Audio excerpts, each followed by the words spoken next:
Hello everyone, welcome to another video. Today I will review the knockoff of the MPM Blackout. I don't have the original MPM to compare it to, but I think this could be a decent alternative. So let's begin with the episode.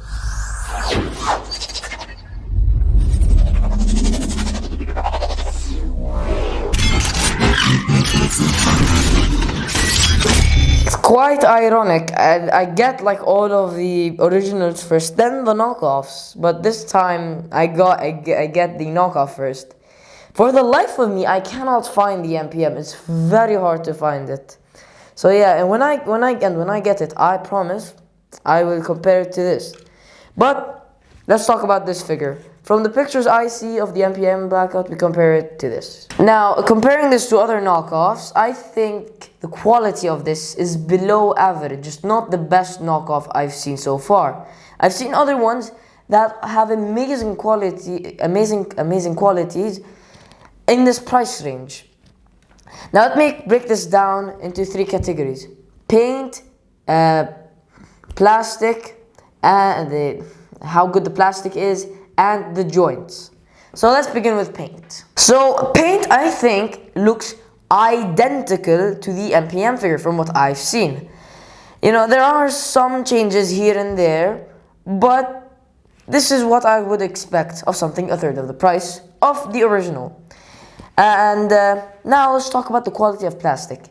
Now, the quality is iffy.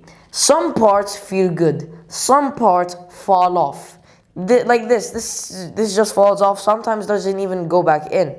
When I started transforming this, a lot of the parts started falling off, and there's like, when they're in the casting process, there's this little plastic piece that goes out from here, example, okay, that they have to cut it off.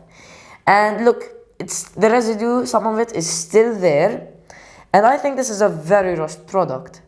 Now let's talk about the final thing: joints. Although the joints on this figure feel stiff, I'm not confident in the quality. When I was transforming this figure and the pieces were falling off, the joints started to become softer, and some of them started to show tear and wear. That's why I stopped. So you need to be cautious while transforming this figure. Finally, we have the accessories of this figure. From what I've seen, they are identical. So let's talk about Scorponok. So Scorponok, this part is a bit floppy.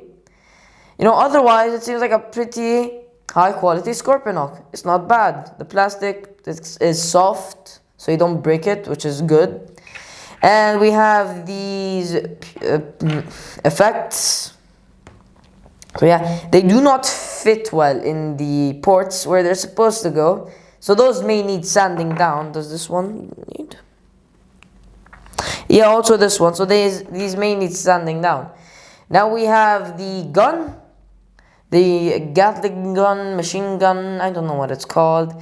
As you can see, there's a bit of the sprue from the casting process. So yeah, you know, otherwise, also there's a lot of gaps in it. So yeah, that's basically it for the accessories. Now let's measure it. Okay, let's begin with measuring it.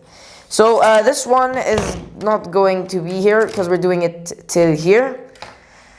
So yeah, because that can be taken off also, which is nice. So let's see how tall he is. Also, he's in his chicken leg pose and he's leaning down. This is what I mean by the joints are bad. Have gone bad.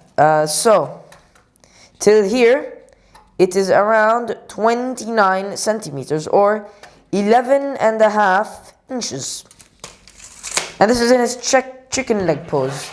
So let me just make it an unchicken fry, whatever. Okay.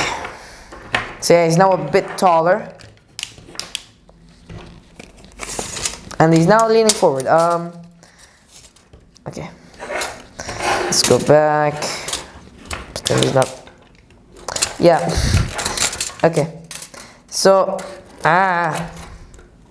So around now he's 12 inches or 1 foot. Or 30 centimeters. So yeah, that's basically it for the height of this figure. So before we end this episode, I must turn him around because you've been seeing him from the front. So you have the front, the side, he's a bit leaning forward. So yeah, the back, and this is without this, so it would look like this. So yeah, and from the other side, and finish. So yeah, thank you so much for watching this video. Hopefully you found this review helpful. If you buy this, make sure to transform it at your own risk. See you guys next time. Good night.